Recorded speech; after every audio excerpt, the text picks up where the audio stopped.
مغفرت فرمائے۔ آج 25 اگست سن 2023 اور 7 صفر المظفر 1445 سنہ ہجری، پیارے نبی صلی اللہ تعالیٰ علیہ وآلہ وسلم پر درود شریف کی فضیلت میں آتا ہے،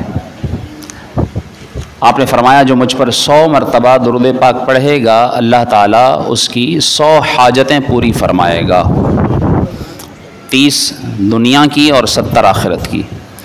معلوم ہوا کہ اپنی حاجتیں پوری چاہتے ہیں، اگر یہ تمنا ہے کہ ہماری جو بھی ضرورت ہو وہ پوری ہو جائے۔ آج کسی کی کیا کیا ضرورتیں ہیں ہر ایک خود جانتا ہے، کسی کو اولاد کی طلب ہے، کسی کو مال میں اضافے کی تمنا ہے، کوئی چاہتا ہے کہ اسے اچھا گھر مل جائے، کوئی چاہتا ہے کہ اچھا کاروبار ہو جائے، کوئی چاہتا ہے کہ اس کی بیماری دور ہو جائے۔ مختلف تمنائیں ہیں، مختلف حاجتیں ہیں۔ تو دیکھیے 30 حاجتیں دنیا کی پوری ہوں گی۔ کیا کرنا یہ کہ حضور صلی اللہ علیہ وآلہ وسلم پر صرف درود شریف پڑھنا ہے 100 مرتبہ۔ چلتے پھرتے درود شریف کی عادت ڈالیے۔ درود شریف ایسا عمل ہے کہ جسے اللہ رب العالمین نے یہ فرمایا کہ ان اللہ وملائکتہ، بے شک اللہ اور اس کے فرشتے یصلون علی النبی، درود بھیجتے ہیں نبی صلی اللہ علیہ وسلم پر۔ یعنی یہ ایسا عمل ہے کہ اللہ اور اس کے فرشتے اس عمل میں جس طرح یوں گویا کہ فرمایا جا رہا ہے کہ درود بھیجتے ہیں، اسی طرح ہمیں بھی حکم دیا یا ایھا الذین آمنو، اے ایمان والو تم بھی بھیجو، تم بھی درود بھیجو، صلو علیہ، تم بھی درود بھیجو اور اس پر سلام بھیجو۔ معلوم کیا ہوا کہ یعنی غور کریں کہ ایک طرف تو اللہ تعالیٰ نے فرمایا کہ اللہ اور اس کے فرشتے تو بھیج ہی رہے ہیں، تم بھی یہ کام کرو، اور جب ہم یہ کام کریں گے تو اللہ رب العالمین درود شریف کی برکت سے ہماری حاجتیں پوری فرمائے گا، ہمیں حضور صلی اللہ علیہ وآلہ وسلم کا قرب نصیب ہوگا، پیارے نبی صلی اللہ علیہ وسلم کی محبت نصیب ہوگی، اور یوں ہمیں اللہ کا ذکر بھی کرنا نصیب ہوگا اور آپ صلی اللہ علیہ وآلہ وسلم پر درود شریف کی برکتیں بھی حاصل ہوں گی۔ ایک مرتبہ برکت کے لیے درود پاک پڑھ لیجیے۔ اللہم صلی علی سیدنا و مولانا محمد وعلی آل سیدنا و مولانا محمد وبارک وسلم وصلی علیہ۔ فی زمانہ ہمارے معاشرے میں بہت سے گناہ یا یہ سمجھ لیجئے کہ بہت سی بیماریاں، روحانی بیماریاں عام ہوتی جا رہی ہیں۔ بعض تو ایسے گناہ ہیں جو ظاہر ہو رہے ہیں، اور بعض ایسے گناہ ہیں جو بڑھتے چلے جا رہے ہیں، اور یہ بیماریاں اور یہ گناہ روحانی بیماریاں جب بڑھتے ہیں تو اس میں بسا اوقات سبھی مبتلا ہو جاتے ہیں اور بسا اوقات کوئی اس میں پڑ جاتا ہے۔ مثال کے طور پر طمع، لالچ ہے، حرص و ہوس ہے۔ یہ ایک ایسی بیماری ہے کہ جو تقریباً لوگوں کے دل میں ہوتی ہے، ہر ایک کے دل میں لالچ ہے، کسی نہ کسی چیز کی تمنا ہے، اور علماء نے لکھا کہ اگر یہ تمنا لالچ میں بدل جائے، اور لالچ ایسی کہ اس لالچ کے پوری کرنے میں انسان پھر جب حلال اور حرام کی تمیز چھوڑ دے تو پھر ایسی لالچ، ایسی تمنا پھر یہ گناہ بن جاتی ہے۔ اسی طریقے سے معاشرے کے اندر، بلکہ صرف معاشرے میں ہی نہیں بلکہ پوری دنیا کے اندر ایک وبا کے طور پر جو ایک بیماری عام ہے اسے کہا جاتا ہے توہم پرستی، تفاؤل، یعنی بدشگونی لینا، برا سوچنا۔ گویا کہ آج ہمارے معاشرے کے اندر بہت بڑی تعداد ایسی ہے کہ جو تذبذب کا شکار رہتی ہے، اور اس طرح توہم پرستی کے شکار لوگ کس طرح اپنے وہم کا اور اپنی بدشگونی کا اظہار کرتے ہیں۔ یوں کہتے ہیں کہ کسی اندھے، کسی لنگڑے، کسی کانے کو دیکھ لیا تو اس کو دیکھ کر اس پر پھپتی کستے ہیں اور اس کی دل آزاری کرتے ہیں۔ یعنی دل آزاری کرنا یہ عام ہے۔ اس کے پیچھے سبب کیا؟ بدفعلی، بدشگونی، توہم پرستی۔ کوئی جو ہے وہ کسی خاص پرندے کی آواز سے توہم کی گہری غار میں گر جاتا ہے، جیسے کسی کے گھر کے پاس الو بیٹھ جائے یا الو کو دیکھ لے یا کوا بول پڑے تو اس کے بارے میں وہم و گمان شروع ہو جاتے ہیں، اس کے بارے میں قیاس آرائیاں شروع ہو جاتی ہیں۔ ایسے ہی کوئی جو ہے وہ کہیں جا رہا ہو، اس کے آگے سے بلی گزر جائے اور بلی اگر کالے رنگ کی ہو، خاص طور پر کالی بلی گزر جائے، اس کے بارے میں خیالات آنا شروع ہو جاتے ہیں۔ اسی طریقے سے کسی کے گھر کے آس پاس رات میں گدھے کی رینگنے یعنی چلانے کی آواز یا کتے کے رونے کی آواز آئے تو اس کے بارے میں سمجھتے ہیں کہ یہ کوئی بری مصیبت آنے والی ہے، کوئی آفت اترنے والی ہے۔ کہیں حتیٰ کہ جانور تو جانور، پرندے تو پرندے، انسانوں کے بارے میں بھی بدشگونی لی جاتی ہے۔ اور معاذ اللہ ایسے بھی گھر ہیں کہ جہاں بیٹیوں کو اپنے اوپر بوجھ سمجھا جاتا ہے، یعنی بیٹیوں کو نحوست سمجھا جاتا ہے، یا ایسے گھرانے بھی موجود ہیں کہ جہاں بہو کو اپنے لیے منحوس سمجھا جاتا ہے۔ کسی گھر میں ایسا بھی ہوتا ہے کہ گھر میں کوئی خالی قینچی چلا رہا ہو تو سمجھتے ہیں کہ یہ لڑائی کروائے گی، یہ خالی قینچی چلانا۔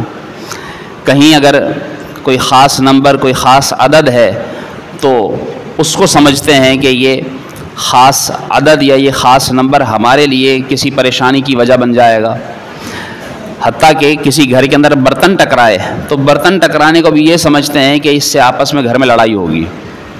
آپ دیکھیے یعنی کتنی توہم پرستی ہے کہ جو ہمارے معاشرے میں، یعنی ہمارے پاکستان اور ہندوستان میں ہی نہیں بلکہ دنیا کے اندر یہ توہم پرستی عام ہے۔ اس کی حقیقت کیا ہے؟ شریعت ہمیں اس بارے میں کیا کہتی ہے؟ اس کے متعلق سنیے۔ عالم دین امام اہل سنت سے سوال کیا گیا کہ بہت سے بڑے بوڑھوں کا تجربہ بھی ہے اور وہ کہتے بھی ہیں کہ ایسا اگر ہو جائے، مثال کے طور پر کالی بلی آگے سے گزر جائے تو پھر وہ کام چھوڑ دو، وہ کام نہ کرو۔ تو کیا اس طرح کا یہ طرز عمل اپنانا، یعنی اس طرح کی سوچ پر عمل کرنا، یا اس بات کو عقیدہ نظریہ بنا لینا کہ ہاں واقعی ایسا ہوگا، تو کیا یہ صحیح ہے؟ ہمارا دین اس بارے میں کیا کہتا ہے؟ آپ نے جواب دیا، یاد رکھو یہ عمل یعنی بدشگونی لینا، بدفعلی لینا، وہم میں پڑ جانا، یہ حرام ہے، پہلی بات۔ دوسرا یہ فرمایا کہ رسول اللہ صلی اللہ علیہ وسلم نے یہ ارشاد فرمایا ہے، اذا تطیرتم، جب تمہیں کسی چیز کے بارے میں خیال آئے اور وہ خیال جس کا تعلق کسی شریعت کے حکم سے ٹکراتا نہ ہو اور وہ کام مباح یعنی کرنا نہ کرنا برابر ہو، تو اس کے بارے میں پھر فرمایا فمدو، پھر وہ کام کر گزرو، یہ سوچ کر چھوڑ نہ دو کہ میں نے یہ کر لیا تو پتہ نہیں کیا ہو جائے گا۔ اور یہ فرمایا کہ یہ یعنی بدفعلی لینا، بدشگونی لینا، یہ ہندوؤں کا طریقہ ہے۔ حتیٰ کہ نہ صرف ہندوؤں کا بلکہ قرآن کریم میں تو اللہ رب العالمین نے کئی مقامات پر یہ کافروں کا اور پچھلی امتوں کا برا عمل اس طور پر ذکر فرمایا ہے۔ حضرت موسیٰ علیہ السلام کی قوم والے جب ان کے اوپر کوئی مصیبت آتی تھی تو اللہ تعالیٰ ان کے بارے میں فرمایا وَإِن تُصِبْهُمْ سَيِّئَةٌ يَطَّيَّرُوا بِمُوسَىٰ وَمَن مَّعَهُ، کہ جب ان کے اوپر کوئی مصیبت آتی ہے تو وہ سمجھتے ہیں کہ یہ موسیٰ اور اس کے جو ساتھی ہیں ان کی وجہ سے آ رہی ہے۔ آج ہمارے ہاں بھی یہی ہوتا ہے، کسی کے اوپر کوئی پریشانی ہو جائے کہتے ہیں تمہاری وجہ سے میرا یہ کام خراب ہو گیا۔ تو یہ کسی کو سبب سمجھنا کسی برائی کا، کسی مصیبت کا، کسی پریشانی کا، یہی بدفعلی ہے، بدشگونی ہے اور یہی حرام ہے۔ اور یہ دیکھیے کتنے لوگ اس حرام کام میں مبتلا ہیں۔ یوں ہی قوم سمود نے بھی حضرت صالح علیہ السلام سے بدشگونی لی۔ حضرت عیسیٰ علیہ السلام نے جب مبلغین کو دین کی دعوت کے لیے ایک محلے میں بھیجا تو وہاں باقاعدہ وہاں کے لوگوں نے ان اللہ کے رسول کے بھیجے ہوئے مبلغین کو اپنے لیے منحوس سمجھا۔ نہ صرف مبلغین تک یہ بات محدود رہی بلکہ ہمارے نبی صلی اللہ تعالیٰ علیہ وآلہ وسلم سے بھی یہودیوں نے اور منافقین نے بدفعلی لی، بدشگونی کی، اور وہ یہ سمجھے کہ یہ جب سے نبی بنے ہیں یا انہوں نے جب سے نبوت کا دعویٰ کیا ہے ان کی وجہ سے ہم پر پریشانیاں اتر رہی ہیں۔ تو معلوم ہوا کہ اول تو یہ کافروں کا طریقہ ہے، اور پھر جب بھی کوئی برا خیال دل میں آئے، بدفعلی دل میں آئے، بدشگونی لی جائے تو اس سے متعلق حکم یہ ہے کہ اس وقت اللہ کی بارگاہ میں دعا کی جائے۔ اور وہ امام اہل سنت نے فرمایا کہ اللہم لا طیر الا طیرک ولا خیر الا خیرک ولا الہ غیرک، فرمایا اللہ سے یہ دعا کرو، یہ کہا کرو کہ یا اللہ کوئی بھی عمل حکم ہوگا تو وہ تیرے حکم سے ہی ہوگا، کوئی بھی اچھائی ملنی ہوگی تو وہ تیرے حکم سے ہی ملے گی، اور کوئی بھی برائی ٹلنی ہوگی وہ تیری عطا سے ہی ٹلے گی، اور بے شک تیرے سوا کوئی معبود نہیں۔ گویا کہ یہ اللہ رب العالمین کی ذات پر کامل یقین رکھنے کے یہ بدشگونی کرنا یہ اس کے منافی ہے، کہ اگر کوئی بدشگونی کا شکار ہو جاتا ہے کہ گویا اس کا اللہ پر یقین اٹھ جاتا ہے۔ اسی طرح رسول اللہ صلی اللہ علیہ وسلم نے یہ بھی فرمایا کہ جو کام سے رک جائے، یعنی کب اس کے سامنے کوئی معاملہ پیش ہو اور پھر وہ کام نہ کرے، تو فرمایا کہ اس طرح کرنا گویا اسے شرک سے آلودہ کر دیتا ہے۔ کیوں؟ کیونکہ اس عمل کو اس نے نہیں کیا، نہ کر کے اس نے یہ سمجھ لیا کہ اگر کر جاؤں گا تو اس چیز کا اثر مجھ پر پڑے گا، حالانکہ اثر تو جو بھی ہوتا ہے وہ اللہ کے حکم سے ہوتا ہے، اللہ کرتا ہے، تو گویا اس اثر ہونے میں اس نے اس چیز کو شریک سمجھ لیا، گویا یہ شرک سے آلودہ ہو گیا۔ آپ صلی اللہ علیہ وآلہ وسلم نے ارشاد فرمایا لیس منا من تطیر ولا تطیر لہ، فرمایا جو بدشگونی لے، بدفعلی لے، جو اس طرح کی بری بات دل میں سوچے، تو فرمایا وہ ہم میں سے نہیں ہے، اور اس کے نقصانات بھی ہیں۔ اب دیکھیے کتنے لوگ جو ہیں وہ بدشگونی لیتے ہیں، بدشگونی کرتے ہیں، اور بدشگونی لیتے ہوئے کتنی چیزوں کو اپنے لیے نقصان دہ سمجھتے ہیں، اور کس کس طرح کی بدشگونیاں ہوتی ہیں۔ علماء نے اسے باقاعدہ کتابوں میں لکھا ہے کہ لوگ ایسی ایسی بدشگونیاں کرتے تھے، ایسی ایسی بدشگونیاں، بدگمانیاں کرتے تھے کہ جس کی وجہ سے وہ بڑے بڑے گناہوں میں پڑ جاتے تھے، اور وہ بڑے بڑے گناہ علماء نے تحریر کیے ہیں۔ جیسے مثال کے طور پر بدشگونی لیتے ہوئے کوئی یہ سمجھتا ہے کہ اگر ایمبولینس کی آواز آ گئی یا کبھی فائر بریگیڈ کی آواز آ گئی تو اس سے بدشگونی میں مبتلا ہو جاتے ہیں۔ کسی مہمان کی رخصتی کے بعد گھر میں جھاڑو دینے کو منحوس سمجھتے ہیں، جوتا اتارتے وقت ایک جوتے پر دوسرا جوتا آ جائے تو اس کے بارے میں بدشگونی لیتے ہیں۔ کسی کا کٹا ہوا ناخن پاؤں کے نیچے آ جائے تو آپس میں دشمنی کا خیال سمجھتے ہیں کہ اس سے آپس میں دشمنی ہوگی۔ کسی کی سیدھی آنکھ پھڑکے یا الٹی آنکھ پھڑکے تو سمجھتے ہیں کہ کوئی مصیبت آئے گی۔ عید جمعے کے دن ہو جائے تو اسے حکومت وقت پر بھاری سمجھا جاتا ہے۔ کبھی بلی کی رونے کی آواز کو منحوس سمجھتے ہیں۔ کبھی جو ہے وہ پہلا گاہک سودا لیے بغیر چلے جائے تو دکاندار سمجھتا ہے کہ آج سارا دن خراب ہوگا۔ نئی نویلی دلہن کے گھر آنے پر خاندان کا کوئی شخص فوت ہو جائے یا کسی عورت کے ہاں صرف بیٹیاں پیدا ہوتی ہوں تو اس کے اوپر منحوس کا لیبل لگا دیا جاتا ہے۔ حاملہ عورت جو امید سے ہو اس کو میت کے قریب نہیں آنے دیتے، یہ سمجھتے ہیں کہ بچے پر برا اثر پڑے گا۔ کوئی عورت جوانی میں بیوہ ہو جائے تو اس کو منحوس سمجھتے ہیں۔ کسی کا کنگھا استعمال کرنے سے سمجھتے ہیں کہ آپس میں جھگڑا ہوگا۔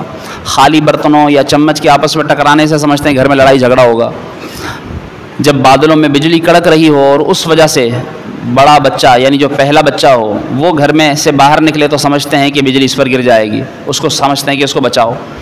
بچے کے دانت الٹے نکلیں تو سمجھتے ہیں کہ یہ ننیال، جس طرح باقاعدہ یہ کہا جاتا ہے کہ یہ اس کے ماموں پر بھاری ہوگا۔ دودھ پیتے بچوں کے بالوں میں کنگھی کی جائے تو اس کے دانت ٹیڑھے نکلتے ہیں، یہ سمجھا جاتا ہے۔ چھوٹا بچہ کسی کی ٹانگ کے نیچے سے گزر جائے تو کہتے ہیں کہ قد چھوٹا رہ جائے گا۔ یعنی دیکھیے کس طرح کی چھوٹی چھوٹی بدشگونیاں، بدگمانیاں، بدفعلیاں لیتے ہیں۔ یاد رکھیے کہ اسے علماء نے لکھا کہ یہ جو بدشگونیاں ہیں طرح طرح کی، اس سے کس طرح کے نقصانات، ایک تو انسان وہم میں پڑ جاتا ہے، بس عجیب عجیب خیالات آنا شروع ہو جاتے ہیں کہ پتہ نہیں ایسا ہو جائے گا، یوں ہی اس کے دل میں وسوسے آتے ہیں، اور وسوسے ڈالنا یہ شریر جنات کا کام ہے، شیطانوں کا کام ہے۔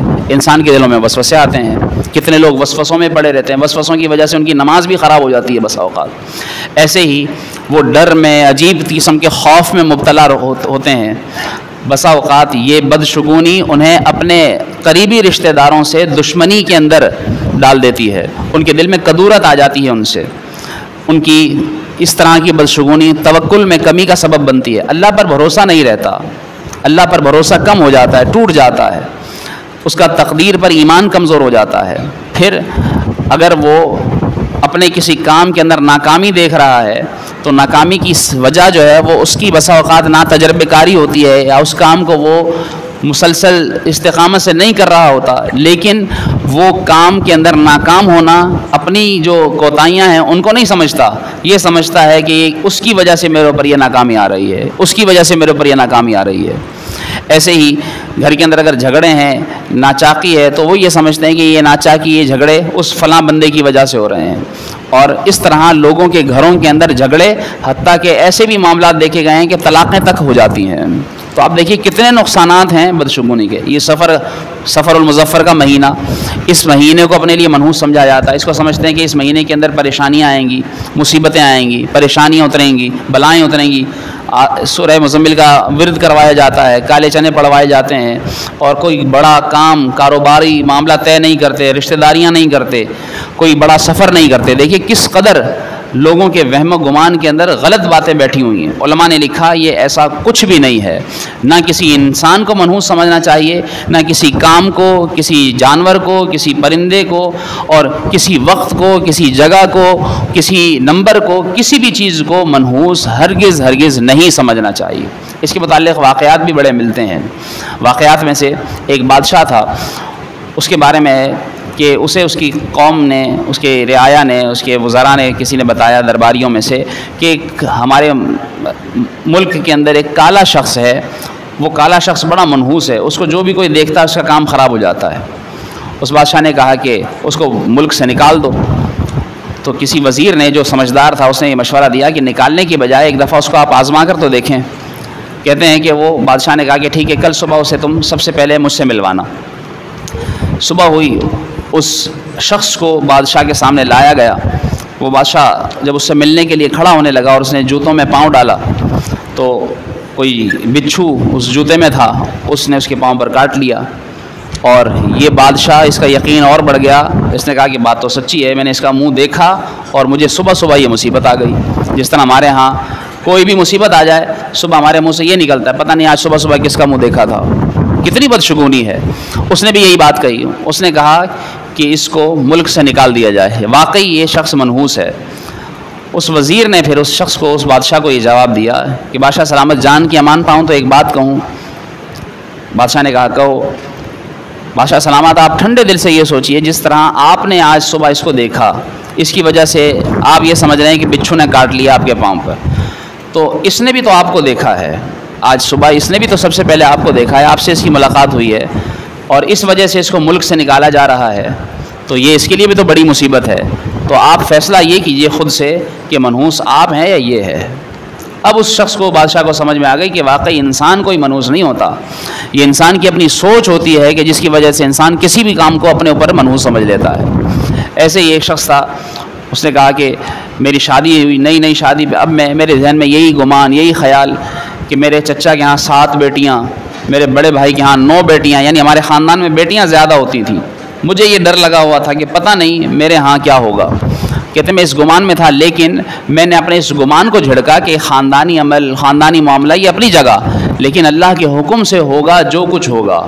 بس کہتے ہیں جب سے میں نے یہ دل میں خیال بٹھا لیا کہ میرے رب کے حکم سے اچھا ہوگا، کہتے ہیں کہ اللہ کا حکم ایسا ہوا کہ اللہ تعالیٰ نے پہلی ولادت میرے ہاں بیٹے کی صورت میں عطا کی. پہلا ہی نہیں، دوسرا بھی میرے ہاں بیٹا ہوا. اور کہتے ہیں کہ اس کے بعد سے میں نے یہ ٹھان لیا کہ کبھی بھی کوئی بدگمانی کسی چیز کو دیکھ کر نہیں کرنی، بلکہ اچھا ہی سوچنا ہے. انسان بہت سارے واقعات اس طرح کے سن سکتا ہے، دیکھ سکتا، پڑھ سکتا ہے. ایک شخص تھا، سفر پر جانے لگا، بڑی اس کے پاس پریشانی تھی، مصیبت تھی اس پر. اس نے سوچا کہ میں کسی اور جگہ سفر کروں، کچھ حاصل کروں. نکلا، دریا کے کنارے پہنچا، کوئی کشتی نہیں ملی. اس نے کہا کہ واقعی جو ہے وہ یہ میری پہلی بدفعلی ہے، یہ بدشگونی ہے کہ مجھے کشتی نہیں مل رہی. جب ہم بھی کوئی کام کرنے لگتے ہیں اور وہ ہمارا کام الٹا ہو جائے، اس کام کے اسباب نہ ملیں، تو ہم سمجھتے ہیں واقعی ہمارا یہ کام جو ہے وہ الٹا ہوگا یا ہمارے لیے صحیح نہیں ہے، اور اب اس کام سے پیچھے ہٹ جاتے ہیں. اس نے کہا کہ پھر آخر کار مجھے کشتی ملی، نظر آئی تو اس کشتی میں سوراخ تھا. میں نے سوچا دیکھو یہ میرا نہ جانا شاید بہتر ہوگا. پھر اس نے سوچا چلو دیکھتا ہوں، لیکن ضرورت بھی تو پوری کرنی ہے، سفر تو کروں. پھر اس نے ایک ملاح کو آواز لگائی، اس ملاح سے اس کا نام پوچھا. اس نے بتایا میرا نام دیوزادہ، یعنی عربی میں جس کو شیطان کہا جاتا ہے. اس نے کہا کہ دیکھو ملاح بھی ملا تو اس ایسے نام والا. اس نے اس کو بھی بدشگونی سمجھا. پھر چوتھے نمبر پر اس نے یہ بدگمانی کی کہ اس نے کہا کہ میرا جو سامان تھا، جو میں نے کسی مزدور سے اٹھوانا تھا، جب اس کو میں نے آواز لگائی کہ میرا یہ سامان اس کشتی میں اتارو، رکھو، تو وہ مزدور سامنے آیا تو وہ مزدور بھی ایک آنکھ سے اندھا تھا، کانا تھا. اس نے سوچا کہ میرے پاس تو میں جس کام کے لیے نکلا ہوں اس کام میں رکاوٹیں عجیب عجیب معاملات پیش آ رہے ہیں، لیکن کہتا ہے کہ میں نے اللہ پر یقین باندھا اور میں سفر کے لیے نکل گیا۔ کہتا ہے جب نکل گیا اور پہنچا اپنے منزل پر اور وہاں سرائے میں قیام کیا، اور جس مقصد سے گیا تھا کہ میں نے جس شخص سے اپنی رقم لینی تھی وہ رقم لوں، تو کہتے ہیں کہ پہنچا ہی تھا کہ دروازے پر دستک ہوئی اور اس شخص نے خود پہنچ کر مجھے کہا کہ یہ تمہاری امانت ہے 30 دینار۔ کہتے ہیں کہ میری زندگی کے اندر میں کبھی 30 دینار کا مالک نہیں ہوا تھا، بس چونکہ میں نے اپنی وہ بدگمانی، بدشگونی، بدفعلی، جو برا خیال تھا وہ جھٹک دیا تھا اور اللہ پر بھروسہ کیا تھا، تو اللہ نے زندگی میں مجھے سب سے زیادہ پہلی دفعہ زیادہ مال کا مالک بنا دیا تھا۔ تو اس طرح انسان کو اچھی سوچنی چاہیے، اچھا گمان کرنا چاہیے۔ ہمارے معاشرے کے اندر بدفعلیاں اس طرح لی جاتی ہیں جس طرح معاذ اللہ انسانوں کو بھی منحوس سمجھا جاتا ہے۔ دیکھیے بیٹیوں کو منحوس سمجھتے ہیں، حالانکہ بیٹیاں تو اللہ کی رحمت ہیں، اللہ رب العالمین نے بیٹیوں کو رحمت بنایا ہے۔ لوگ جو ہے وہ بیٹیوں کو منحوس سمجھتے ہیں، حتیٰ کہ کسی کے ہاں بیٹی پیدا ہو جائے تو اس کا جلدی سے کسی کو خبر بھی نہیں دیتے کہ میرے ہاں بیٹی پیدا ہوئی ہے، اس کو اپنے لیے منحوس سمجھتے ہیں۔ کسی کے ہاں گھر میں نئی نویلی دلہن آئی، بہو آئی، اس بہو کو اپنے لیے مصیبت سمجھتے ہیں اور یہ سمجھتے ہیں کہ یہ بہو ہمارے لیے جو ہے وہ گھر کے اندر مصیبت کا سبب ہے۔ کسی گھر میں لڑائی ہو جائے، یہاں تک جو ہے وہ سنا جاتا ہے کہ جب سے یہ منحوس آئی ہے اس کی وجہ سے ہمارے گھر میں لڑائی ہو رہی ہے، معاذ اللہ۔ آپ دیکھیے کہ یاد رکھیے کوئی انسان منحوس نہیں ہوتا، انسان کی اپنی سوچ غلط ہوتی ہے۔ گھر کے اندر عورتیں بچوں کو کوستی ہیں، کوستے منحوس کہتی ہیں معاذ اللہ کہ یہ منحوس ہے، یہ ایسا ہے، ویسا ہے۔ رسول اللہ صلی اللہ علیہ وسلم نے اس بارے میں فرمایا کہ بسا اوقات انسان کا بیٹا یعنی اس کی اولاد نافرمان ہو جاتی ہے اور وہ یہ سمجھتا ہے اس بیٹے کا قصور ہے، حالانکہ آپ نے فرمایا اس بیٹے کا قصور نہیں ہوتا، بلکہ اس بددعا کا اثر ہوتا ہے جو بچپن میں اس کی ماں یا اس کا باپ اس کو یہ کہہ کر پکارتے تھے یہ منحوس ہے، وہ بددعا ایسی پڑتی ہے کہ وہ بیٹا واقعی ان کے لیے نحوست کا سبب بن جاتا ہے۔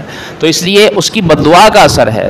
تو اس لیے ماؤں کو گھروں کے اندر یہ سوچنا چاہیے کہ وہ اپنے بچوں کو بات بات پر منحوس نہ کہیں۔ بچپن کے اندر بسا اوقات بچوں کو بڑے گھر کے افراد ان کو ڈانٹتے ہوئے یہ کہتے ہیں اور طرح طرح کی گالیاں دیتے ہیں اور طرح طرح کے الفاظ سے ان کو مخاطب کرتے ہیں۔ یاد رکھیے کہ جیسے نکما کہنا، نالائق کہنا، یہ بھی بدشگونی ہے، یہ بھی بدفعلی ہے۔ نہیں پتہ کہ کون کس طرح کا ایسا معاملہ اس کے ساتھ اللہ تعالیٰ فرمائے کہ آگے جا کر وہ کیا سے کیا ہو اور آپ اس کو کیا سمجھتے رہے، اور یوں جو ہے وہ آپ کا یہ گمان غلط ہوگا اور غلط ہوتا ہے، اور جب حقیقت سامنے آتی ہے تو پھر جب اللہ تعالیٰ کی بارگاہ میں یاد رکھیے کہ اس طرح کا معاملہ جاتا ہے تو پھر وہ معاملہ بندے کے اوپر الٹا مار دیا جاتا ہے کہ جب وہ برا خیال کرتا ہے۔ اس لیے ہمیں چاہیے کہ ہم بدشگونی سے بچیں، برے خیال سے بچیں، اور لوگوں کو برے خیال کی وجہ سے منحوس سمجھنا چھوڑیں، بلکہ اپنے اوپر جو ہے وہ غور کریں کہ ہمارے اندر کیا کمی ہے۔ علماء نے کتابوں کے اندر باقاعدہ بدشگونی کے، بدگمانی کے اسباب بھی تحریر کیے ہیں اور ان کے علاج بھی تحریر کیے ہیں، جن میں سے چند علاج میں ذکر کرتا ہوں۔ پہلا علاج یہ ہے کہ بندہ اپنے رب پر کامل یقین رکھے، یہ سوچے کہ جو ہوگا میرے رب کے حکم سے ہوگا، اور جب بدشگونی کو دل سے نکال دے گا اور اللہ پر یقین کامل کر لے گا تو اس کا یقین اللہ پر کامل رہے گا، تو اللہ نے چاہا تو اللہ رب العالمین اس کے معاملات کو آسان فرما دے گا۔ دوسرا یہ کہ توکل میں کمی نہ کرے، یعنی اس کا یہ اللہ پر یقین ہو کہ میرا رب عز و جل جس طرح سب کے اوپر آسانیاں کرتا ہے اللہ تعالیٰ میرے لیے بھی آسانیاں فرمائے گا، اور یوں اللہ تعالیٰ کی ذات پر توکل رکھے، بھروسہ رکھے۔ اور علماء نے یہ بھی لکھا ہے کہ ایک علاج یہ بھی ہے کہ جب کوئی برا خیال دل میں آئے کسی کام کو کرنے سے پہلے تو اس کام کو کر گزرے، بدفعلی کا شکار نہ ہو کہ پتہ نہیں یہ کروں گا تو ایسا ہو نہ جائے، ایسا نہ ہو جائے، نہ پہلے سے یہ نہ سوچے بلکہ اچھا کرنے کی کوشش کرے تو اللہ تعالیٰ اس کے کام میں برکت عطا فرمائے گا۔ ایسے ہی بدشگونی کا ایک علاج یہ بھی ہے کہ بدشگونی کے جو نقصانات ہیں، جیسے کتنے سارے انسان کے ایسے گناہ اس سے ہو جاتے ہیں کہ دل آزاری کرتا ہے، یعنی کسی کو منحوس سمجھ کر جب اس کا دل دکھاتا ہے بدشگونی لیتے ہوئے تو یہ سوچے کہ دل آزاری کتنا بڑا گناہ ہے۔ دل آزاری کرنا، کسی کا دل دکھانا، کتابوں میں آتا ہے کہ رسول اللہ صلی اللہ علیہ وسلم نے ارشاد فرمایا کہ کسی کا دل دکھانا کعبے کی دیوار ڈھانے سے بھی زیادہ برا ہے، کعبے کی دیوار گرانے سے زیادہ برا ہے۔ تو اب دیکھیے کسی کا دل دکھانا، انسان یہ سوچے کہ میں دل دکھاؤں گا کسی کا تو کتنا جو ہے وہ بڑا گناہ ہوگا، تو اس گناہ کو سامنے رکھتے ہوئے اس دل دکھانے سے بچے۔ اور دل آزاری کا سبب یہ توہم پرستی، یہ بدگمانی، یہ بدشگونی ہوتی ہے، تو اس سے بچے۔ ایسے ہی اللہ سے دعا کرے اور اللہ کی بارگاہ میں یہ دعا کرتا رہے کہ یا اللہ میرے معاملات کو آسان فرما دے، کیونکہ جو بدگمانی میں، بدشگونی میں، بدفعلی میں مبتلا رہتا ہے وہ دعا سے بھی محروم ہو جاتا ہے۔ وہ اللہ سے دعا نہیں کرتا بلکہ ان کاموں کے اوپر دیکھ رہا ہوتا ہے کہ اس کام میں کیا ہوگا، اس کام میں کیا ہوگا، یہ کیسے ہوگا، وہ کیسے ہوگا، اس کا انجام ایسا کیسے ہو گیا، اس کا انجام اس کا کیسے ہو گیا، یہ سوچنے کی بجائے اللہ سے دعا کرتا۔ آج ہم لوگ دعا سے بھی محروم ہیں۔ کتنے لوگ ایسے ہیں کہ جو نماز جمعہ کے بعد بھی دعا تک نہیں مانگتے، یا تو نماز پڑھنا شروع کر دیتے ہیں یا چلے جاتے ہیں۔ تو دعا سے محرومی بھی انسان کی بہت زیادہ بری عادت ہے۔ اسے بدگمانی، اس بدشگونی سے، اس دعا کے ذریعے بدشگونی کو ختم کرے اور اللہ کی بارگاہ میں دعا کرتا رہے اور دعا کرے کہ یا اللہ میرے معاملات آسان فرما، تو رب تعالیٰ معاملات آسان فرما دے گا۔ اور ایک سبب یہ کہ لوگوں کے بارے میں اچھا شگون کرے، یعنی برا نہ سوچے، اچھا سوچے، یہ بھی ایک بدشگونی کا علاج ہے۔ یعنی کسی کو اپنے لیے یہ نہ سمجھے کہ یہ میرے لیے مصیبت ہے، یہ میرے لیے پریشانی کی وجہ ہے، یہ سبب ہے، نہیں، بلکہ یہ سوچے کہ یہ میرے لیے اچھا ہے۔ رسول اللہ صلی اللہ علیہ وسلم نے بھی اچھا گمان کرنے کا حکم تو دیا، بدگمانی سے، بدشگونی سے منع کیا کہ تم کسی کے بارے میں سوچو تو اچھا سوچا کرو، تو اس کا تمہیں اللہ تعالیٰ اجر عطا فرمائے گا۔ اللہ کریم ہم سب کو اچھا گمان سوچنے، اچھا عقیدہ رکھنے، اچھی سوچ رکھنے کی توفیق عطا فرمائے۔ آمین بجاہ النبی الامین صلی اللہ علیہ وسلم۔ سنت ادا فرمائیے۔